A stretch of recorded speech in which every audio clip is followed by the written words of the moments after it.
एक मिनट में सामने से देख के बताता हूँ आपको। ठीक है। आप बस ऐसे ही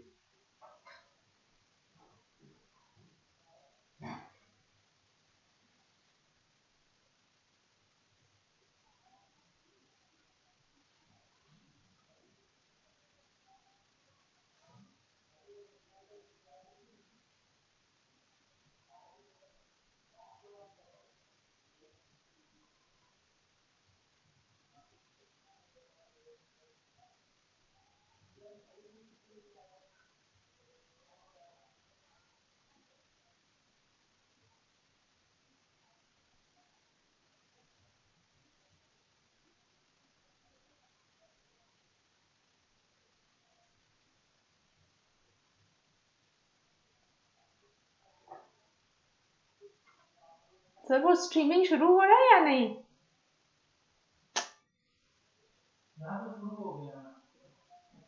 तो मैं शैल आई स्टार्ट? ठीक है।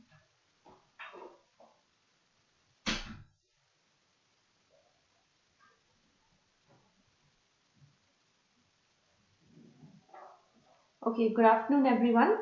Today we will be speaking about the laboratory diagnosis of dermatophytes and subcutaneous mycosis. So first of all, you know that the basic flow of diagnosis of any kind of fungal infection follows that after sample reception in the laboratory, we do a KOH or potassium hydroxide mount. That is our direct microscopy. For some samples, we'll also be doing gram stain, but most important in mycology is the KOH mount. After that, we do culture. Once we get any growth in culture, which is mostly the media we use is sabouraud dextrose agar with or without cyclohexamide, amikacin. Sometimes we use other media which I'll be coming to. After we get any growth in culture, a visible colony, we observe the gross morphology of the colony and then we take a small amount of the colony and we tease it in a glass slide and make a lactophenol cotton blue mount and we observe the morphology. This is the basic flow for identification of any mold form. And today we're going to be talking primarily about mold form. So potassium hydroxide, just a quick revision. When we use 10% KOH, it clears off all the tissue materials and makes the background clear so we can see the fungal elements more clearly. And according to the specimens, we can increase it to 20% or 40%. So for example, for nail, if it's very hard, sometimes for a skin biopsy, for a bone sample, we can use 20 or even 40%. Bone, very often we use 40% KOH. Nail, sometimes we use 20% if in case it's not dissolving in 10%. And sometimes we may even many authors recommend that the slide should be heated gently, but if that sometimes can be not desirable, it may damage the fungal elements.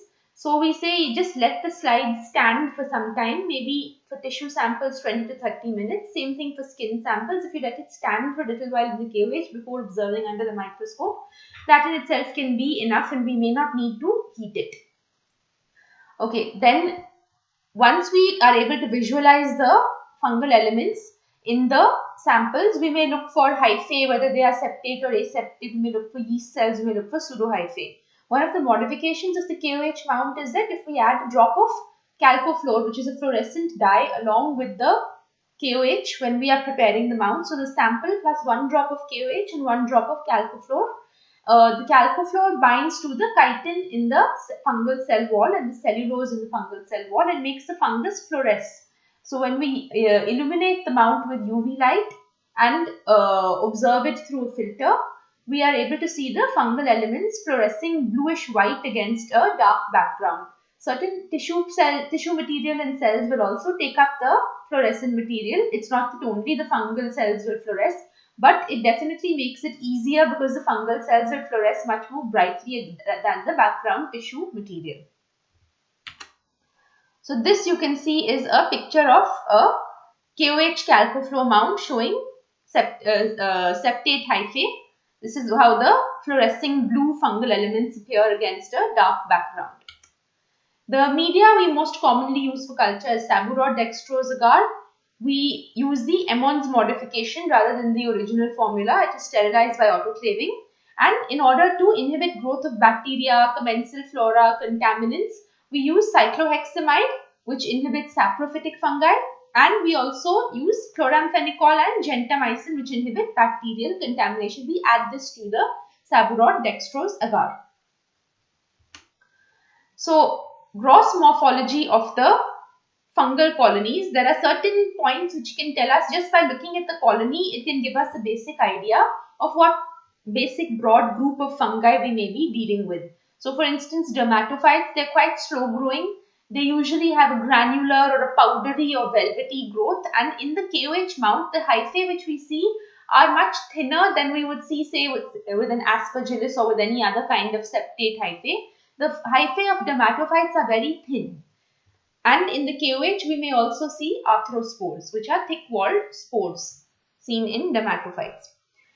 Then dermataceous fungi, which we'll be coming to later when we discuss the subcutaneous mycosis. Dermataceous fungi are dark in the KOH, but you don't see that in the calcofluor. You only see that if you do a plain KOH mount and look at it under light microscope, because in a calcofluor, dermataceous or pigmented or dark fungi will also appear blue. The only time you can see the melanin pigmentation is by doing a plain KOH mount and looking at it under a plain light microscope. So that is one point where a light microscope may have an advantage over a fluorescent microscope for KOH examination. So dermataceous fungi, you would have already, if you saw it in direct microscopy, the KOH findings will have shown you pigmented hyphae. I'll be showing you a picture of it later.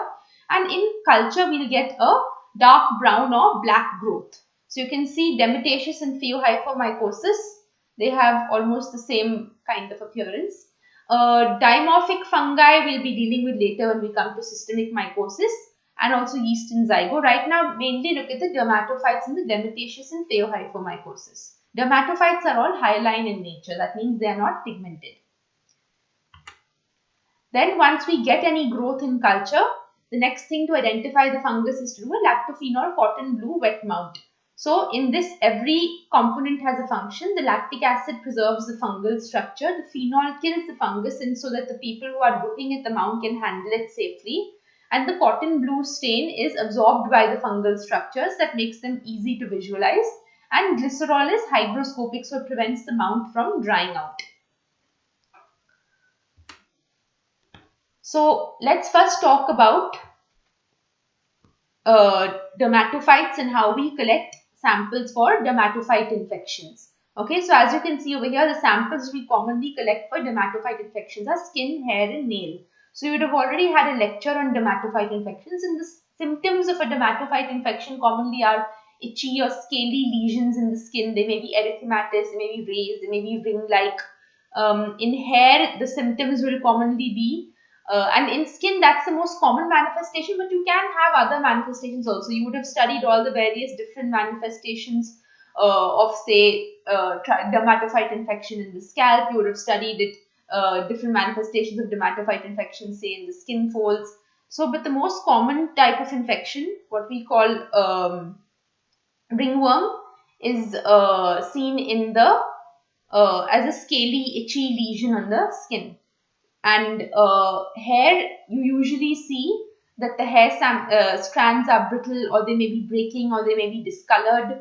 So that's one common presentation in hair. Nail, again, discoloration, yellowing, splitting of the layers of the nail plate, brittle nails, all of that is a symptom of dermatophyte infection. So how do we collect samples? The area should first of all be cleaned with ethanol, because in skin and hair and nails, you'll always have, especially in skin and in nails, you'll have commensal flora, bacteria, yeast, etc., which already are present on the skin and nails, and we don't want those to overgrow in the culture.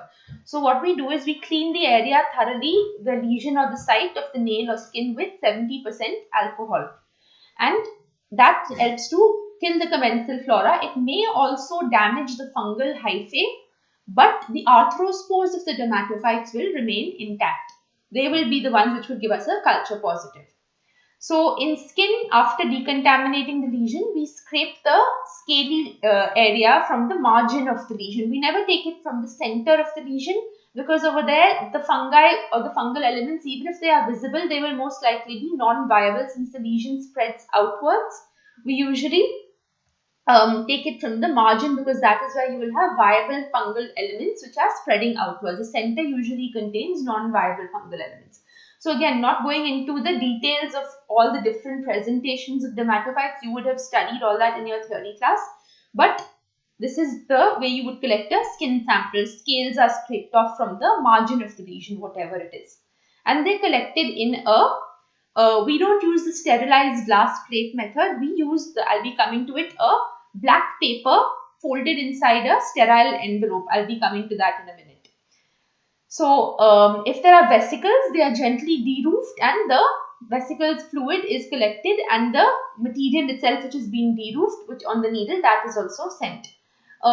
Swabs are not acceptable unless, say, for instance, in the groin area you're suspecting a candidiasis or something like that, then a swab is acceptable, but otherwise scrapings are considered better. When collecting hair, clipping the hair or cutting the hair is not acceptable. The hair has to be avulsed with forceps or with tweezers so that the bulb of the hair follicle and the skin surrounding it and the hair itself is also collected. We do not need to collect the whole length of the hair unless the whole length is fluorescing. Just the bottom part of the hair near the skin, hair shaft which is near the skin, can be collected. So the hair can be cut to that length, and then the bottom part of the hair shaft near the skin along with the hair follicle and the skin plug surrounding it, that can be collected and sent. It should be noted that before collecting a hair sample, the area should be examined with a Wood's lamp, and the hairs which are fluorescing under the Wood's lamp, those should be selected for avulsing. That's the most common method. The method of using a brush or adhesive tape is not commonly used. It doesn't yield samples which are as good or as good in culture positivity. For the nail, again, we clean the site with alcohol, and then we have to clip the full nail as close to the nail bed as possible. Not just a fragment of it, the whole nail as close as we can get to the nail bed without hurting the patient. And especially if there's any discolored, dystrophic area, that should be included. And if the area which is discolored or dystrophic is on the nail plate, not at the tip of the finger, with the area of the nail which cannot be clipped, then that can be scraped with a scalpel blade. So the method we use to send samples for dermatophyte KOH mountain culture is that we use a black paper. The advantage of the black paper is that, as you can imagine, the skin scrapings and the nail scrapings are white in color, and they can be easily seen because there won't be a very large amount of sample. It will be a small amount of sample, small flecks and pieces of skin or nail, and they will be better visualized against a black paper so that no sample is missed. That is one advantage of using a black paper. And it's also hygroscopic in nature. It is moisture absorbing, and this prevents overgrowth of bacteria, either environmental or commensal bacteria. So these envelopes are available in the mycology laboratory, or they are even sent to the Dermatophyte. And over there, it consists of a small paper envelope with a folded black paper inside. These have been sterilized, and they are sterilized inside the hot air oven. And when we take the envelope, the paper inside the black paper is removed with a forceps, and it is opened, and the patient's affected area is held over the black paper, and scraping is done directly onto the black paper. Scraping, clipping, whatever it is. Hair, of course, you have to pull it out with a tweezer or forceps and directly place it into the black paper. After that, the black paper is refolded and reinserted back into the small paper envelope. That envelope should be sealed or stapled, and the patient's name and UHID clearly written on the envelope, and a fully filled requisition form should also be sent along with it. We don't process the dermatophyte suspected samples immediately when they are received in the lab. We usually leave the samples for 2 to 3 days to dry out, because again that helps for all the commensal flora, yeast, bacteria, etc. to die during that 2 to 3 day drying period. Only the arthrospores of the dermatophytes themselves will survive if they are present. So this prevents, because dermatophytes are quite slow growing. If there is any commensal flora left over, say if the 70% alcohol sterilization was not, decontamination was not done properly, then if any commensals are left over, they will grow in the culture and they will overgrow any potential dermatophyte growth. So we want to make sure there is absolutely no commensal or contaminant flora. So the 70% alcohol decontamination is one step to do that, and then drying the samples in the envelope for 2 to 3 days is another way to do that. Only the arthrospores of the dermatophytes will survive the drying process. So the three most common genuses of dermatophyte fungi are Trichophyton, Microsporum and Epidermophyton. We usually don't see that many isolates of Epidermophyton in our setup. Mostly what we see is Trichophyton and next most common Microsporum. So just basically genus wise, Trichophyton will have abundant microconidia, whereas Microsporum will have only scanty, and Epidermophyton does not have microconidia at all. So you have small size conidia called microconidia and larger called macroconidia. Macroconidia in Trichophyton are scanty and cigar shaped. In Microsporum they are abundant and spindle shaped.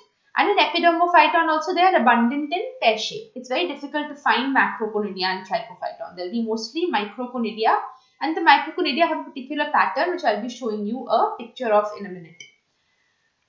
Then the hyphae can have various patterns. They are always septate. You may have spiral shaped or racket shaped hyphae. Those will help you differentiate species within the genus. But broadly speaking, the abundant microconidia and the cigar shaped macroconidia, which are scanty, are an indication of Trichophyton, and the scanty microconidia and the abundant spindle shaped macroconidia are an indication of Microsporum. And the fact that there will be no microconidia, only macroconidia which are very abundant and pear shaped, that will indicate Epidermophyton. Sometimes it's difficult for sporulation or conidia formation to occur, especially macroconidia formation, or the morphology may not be very clearly visible in dermatophytes. So in that case, we can force it to sporulate by using a technique such as microculture, slide culture, using nutrient deficient media like potato dextrose or like Zapectox. So those are methods which we can use to force the fungi to produce conidia. Otherwise, in a normal Saburot dextrose agar, quite often they just produce hyphae, they don't produce conidia.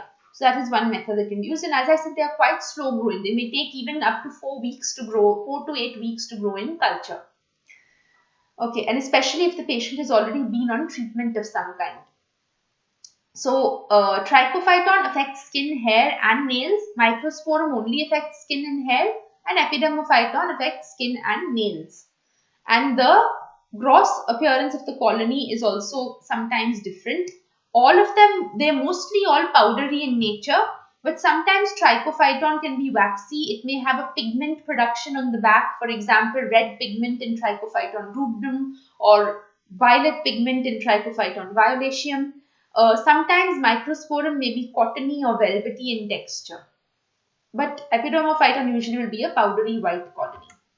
Okay, we'll do a little bit in detail about 3 of the important dermatophyte species which we see quite commonly in our setup. So Trichophyton rubrum is white on the surface and the reverse of the colony has a deep red to brown color. The microconidia are club shaped or pyriform and they are formed, as you can see,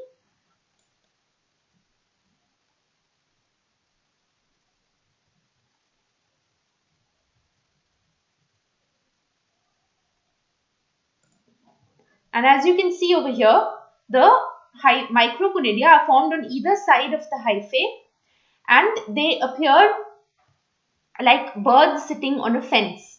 So this is the typical appearance in Trichophyton. The microconidia, the small pear-shaped or club-shaped pyriform or club-shaped microconidia are formed on either side of the hyphae and they have what's called a bird sitting on a fence appearance. As they appear perpendicular to the hyphae. And the other tests which we can use to differentiate Trichophyton rubrum, there is a test called a hair perforation test, which is done where we see if the fungi can perforate the hair shaft and grow inside. That is done like artificially. It's not done only in case of hair infections. It's done just using hair shafts which we infect the fungus to see if it can penetrate the hair shaft or not. Once we've got growth of the fungus in culture. You don't need to know the details about that, but the hair perforation test is negative for Trichophyton rubrum and it is urease negative.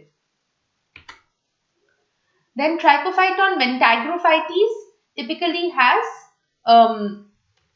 the hyphae they have these, if you can see over here, there are spiral hyphae formed, and the colony is again white or cream powdery on the surface with a brown or red brown reverse.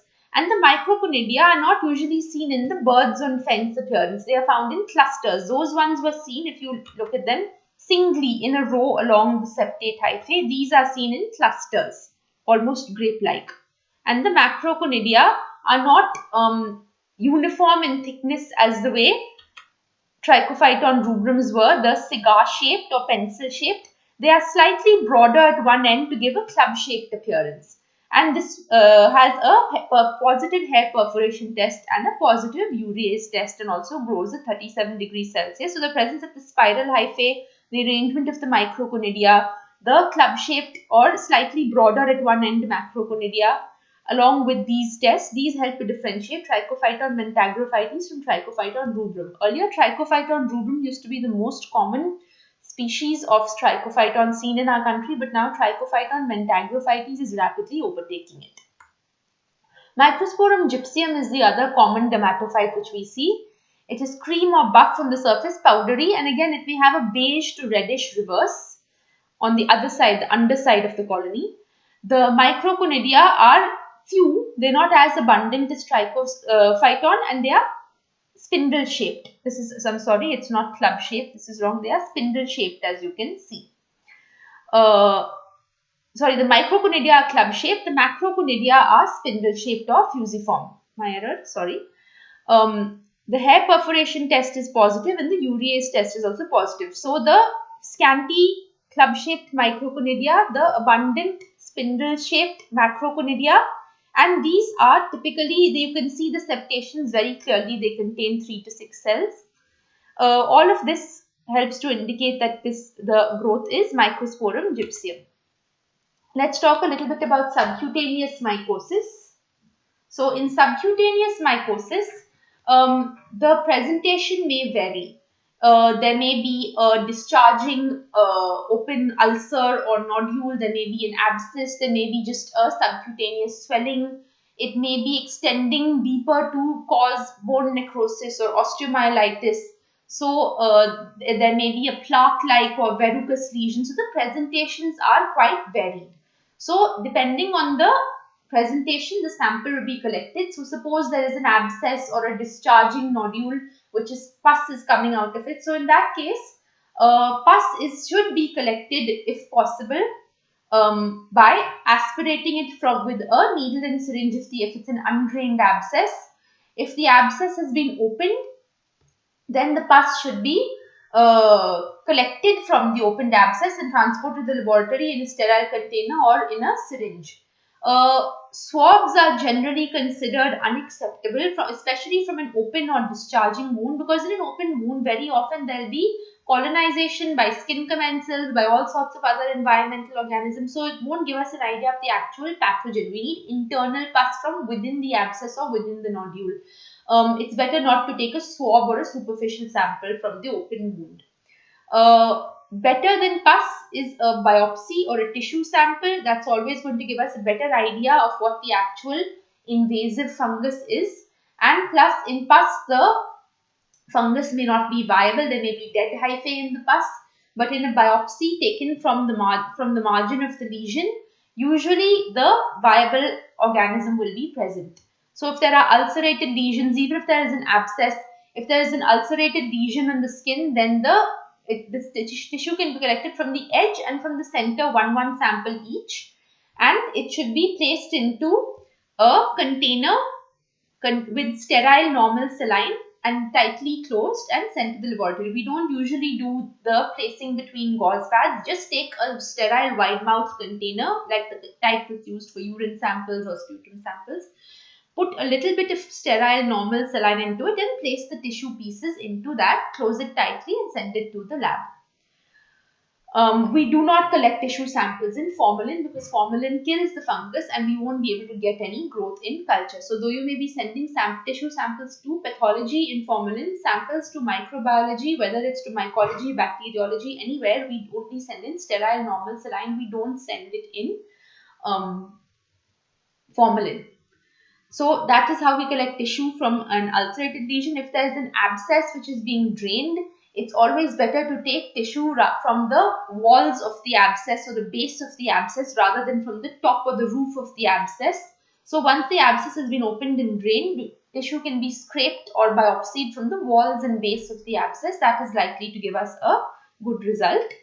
Sometimes, especially in case of a mycetoma, there may be grains being expressed from an open discharging nodule rather than just pus. There may be actually grains or granules coming out. So this can be collected by lifting the crust at the opening of a discharging sinus and scraping or curetting the sinus to get the grains. Quite often what happens is that when the bandage or the dressing is removed, grains or expressed granules will be seen on the bandage itself. Those can also be placed in a sterile container and sent to microbiology. And if a sinus is not draining, pus can be aspirated from it. Again, for all these kind of, so pus, granules, biopsied tissue, these are satisfactory. Swabs are generally not considered satisfactory samples for diagnosis of subcutaneous mycosis. So one of the manifestations of subcutaneous mycosis is the mycetoma, also called Madura foot or Botryomicrosis because of the region where it was first discovered. So this may be of two types, eumycetes, which are caused by actual fungi, and actinomycetoma, which is caused not by fungi but by branching filamentous bacteria like Nocardia or actinomycetes or actinomadura or streptomyces. These are all called actinomycetoma because they are not caused by actual eukaryotic fungi. So the color of the grain, all of these usually will have discharging grains from the wound. Usually there will be a swelling, there will be an opening of a discharging sinus. There may be multiple openings and draining sinuses in a single swelling, or many of them may coalesce to form a single lesion. And the grains of a eumycetoma are usually black, whereas the grains of an actinomycetoma are usually yellow or orange. They usually are not black or brown. So the diagnosis is if we have pus or if we have grains, those can be used for direct microscopy and they can be used for culture. So the preparation we do is if we receive pus sample, we do a KOH microscopy and a gram stain. If we receive granules, then first the granules have to be crushed between two glass slides. We place the granules on a sterile glass slide, place another glass slide on top and crush it. And then we can do a KOH or again a gram staining. Biopsy, we in mycology will not be doing H&E staining, but in histopath they will be doing an H&E staining of a biopsy. We will again generally, if we get tissue samples, be doing a KOH mount in order to observe the fungi. So if it's one of the eumycetomas, we may be observing these are all dermatophytous fungi. So we'll be observing pigmented brownish or black septate hyphae in the KOH mount. If it's a plain KOH mount without chalcofluor, in chalcofluor it will just appear as a blue fluorescing septate hyphae. In a gram stain, we will be better able to observe the organisms causing an actinomycetoma because these are too fine and too thin to show up well in a KOH mount. They are bacteria, they are not actually fungi.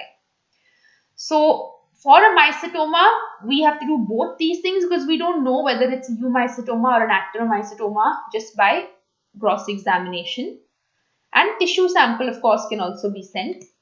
So, as I said, I'll just show you a picture of, this is what dermatophytous fungi look like. You can see the brownish pigment. So, this is what we would see in a plain KOH mount. They also sometimes have slightly bulging or distorted looking hyphae. They're not as smooth as say an aspergillus or any other septate hyphae. So this brownish pigment in a plain KOH mount seen under light microscopy and slightly distorted morphology, that is quite typical of a dermatophytous or pigmented fungus. And if it's Nocardia, then these appear as very long, branched, thin and finely beaded bacilli. They are gram positive in a gram stain, but a better way to visualize them is what is called a modified Zn stain. The Kinyoun method is what we use. So in gram staining, there will be gram positive, that is, they will appear violet against pink background. There will be thin branching filamentous.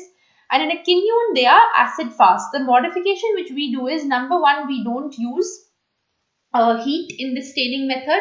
The primary stain is concentrated carbonyl fusion, but we don't heat.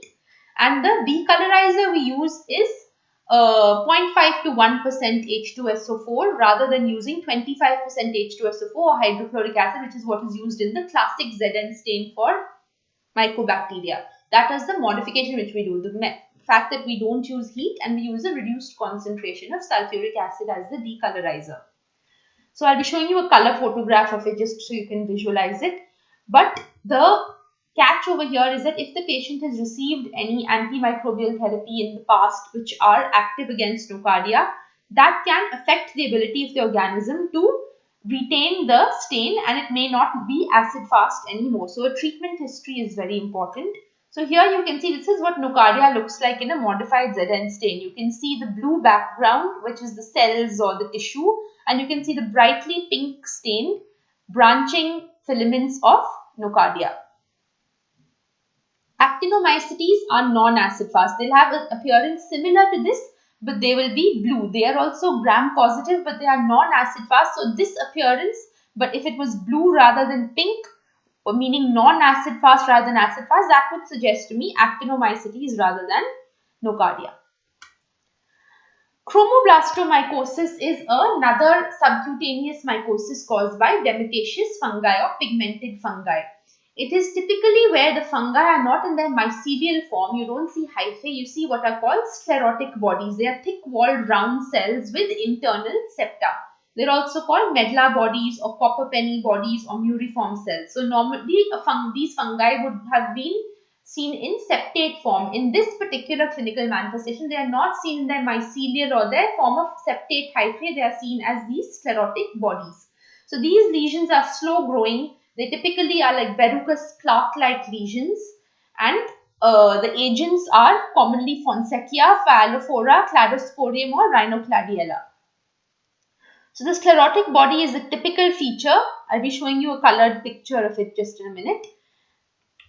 As you can see over here, this is an H&E stain. You can see here these are dark brownish pigmented.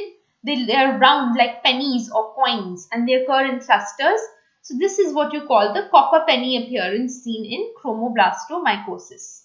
You won't see septate hyphae. Pheohyphomycosis basically is again dermatophytosis fungi, but causing lesions other than Chromablastomycosis, meaning they do not produce sclerotic bodies. Here they exist in their mycelial form. So based on the form of the fungi, the clinical features in the presentation also changes. So over here, the most common manifestation of Pheohyphomycosis is skin and soft tissue infections, abscesses, discharging sinuses, nodules, sometimes may even extend and cause osteomyelitis. So that's the most common manifestation. It doesn't appear as plaque-like or verrucous. These are discharging abscesses or sinuses or nodules, very often multiple sites over the body, and may even extend downwards into the bone to cause osteomyelitis. So the agents of Pheohyphomycosis are commonly Alternaria, Bipolaris, Curvularia, Exophiala and Cladophalophora bunchiana.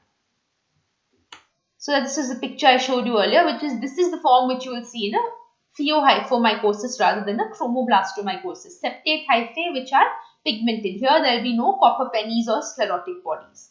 This is in a plain QH, not a calcofluor QH. Another common subcutaneous mycosis is what is called Sporotrichosis. It's called by Sporotrichosis. It has a very typical history. There'll usually be a history of some sort of injury with vegetable matter. That's why it's often called the rose gardener's disease. This is an environmental an organism which occurs naturally in the environment, especially in vegetable matter. So if there is some sort of injury with vegetable matter, that's usually with a sharp thorn or a stick or something like that, and there'll be a history of that. Then at the site of the injury, there'll first be a chronic sort of swelling, like a granulomatous swelling almost of the skin and subcutaneous tissue. There may even be pus formation. And it's not like it will appear in days, it will appear over a matter of weeks or months. and then from the site of the infection it is spread upwards or ascending towards the proximal area following the lymph vessels. It's basically a lymphatic spread. So it will occur, you'll see similar lesions occurring. If the initial injury was say on the finger, then there will be lesions appearing on the palm, on the forearm, gradually spreading upwards towards the axillary lymph nodes. So these lesions won't be red or erythematous or anything like an acute abscess. They'll be chronic swellings which may be granulomatous or may have some amount of pus formation, and there will be usually typically a history of injury with vegetable matter, and this is also endemic to certain areas in India. It's most commonly seen in the Himalayan and sub-Himalayan belt. So the laboratory diagnosis, it's very uncommon to actually see fungal elements in direct microscopy of the sample. We usually don't see it. Usually we only get fungal growth in culture, and this is a dimorphic fungus. So even if you see anything in the tissue sample in direct microscopy, you only see very small tiny yeast cells, which is this picture over here. And when we culture it, we usually grow it at both temperatures, 37 degrees Celsius and 25 degrees Celsius. And we use some enriched media like blood agar because sometimes this organism may not grow on SDA. And then in the 37 degrees Celsius culture, we will get the yeast form and we would get the mold form with this typical florets or flower appearance over here, like the conidia with the conidiophore with the conidia on at the end of it with a flower-like appearance. That is typically seen in the 25 or 22 degrees even. This is one fungus which most molds can't survive at 22, but Sporotrichs can. That's one way of again making out that it's Sporotrichs and not something else other than the typical morphology. So it grows well at 22 degrees Celsius, not just at 25. And in the yeast form, you will be not just the typical ovoid yeast cells, there may be spherical and cigar-shaped cells also. One other way to diagnose sporotrichosis is by, this is of course done in histopathology and not in the microbiology department. It's called the Splendor-Hopley phenomenon in asteroid body. So basically this is where there's any kind of chronic fungal infection in the skin or soft tissue. There'll be a fungal cell surrounded by a zone of antigen-antibody complexes which is the body's immune response or inflammatory response to that fungus. So this presence of a single central fungal element surrounded by this bright eosinophil, you can see almost has ray-like or linear appearance radiating outwards from the central fungal element. So this is typically called the Splendor-Hopley phenomenon. This ray of antigen-antibody complex, like an eosinophilic halo almost around the central fungal element. So this whole structure is called the asteroid body, star-like because of this radiating appearance of the eosinophilic antigen-antibody complex. And this antigen-antibody eosinophilic halo is called the Splendor-Hopley phenomenon. So fungal element plus Splendor-Hopley phenomenon, this whole structure is called the asteroid body. So it's seen in sporotrichosis, but it's also seen in a variety of zygomycosis called entomophthalomycosis, which we'll be studying in your systemic mycosis class. It's also seen in cutaneous candidiasis, aspergillosis or blastomycosis. We'll end with a brief mention of Botryomicrosis. So Pheohyphomycosis commonly presents with, or sporotrichosis commonly presents with a soft tissue lesion which may or may not be discharging, may or may not have abscesses or granuloma formation or a discharging sinus. So these kind of soft tissue infections can also be caused by bacteria. They may not just be caused by fungi. So one of the most, so then that case where this kind of presentations, chronic granulomatous infections affecting the skin and subcutaneous tissue which are caused by bacteria rather than fungi, these are called Botryomicrosis, and the most common organism causing it is Staphylococcus, specifically Staphylococcus aureus. But other organisms which can also cause it are Streptococcus, Escherichia, Actinobacillus, Proteus and Pseudomonas. So this is basically like whenever you see this kind of presentation, it's important to not just send it for a fungal culture but to also send it for a bacterial culture as well. So that ends today's class. Thank you all for listening, and if there are any doubts, you can contact us for further information. Thank you.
हाँ बस वो attendance का snapshot ले रही हूँ.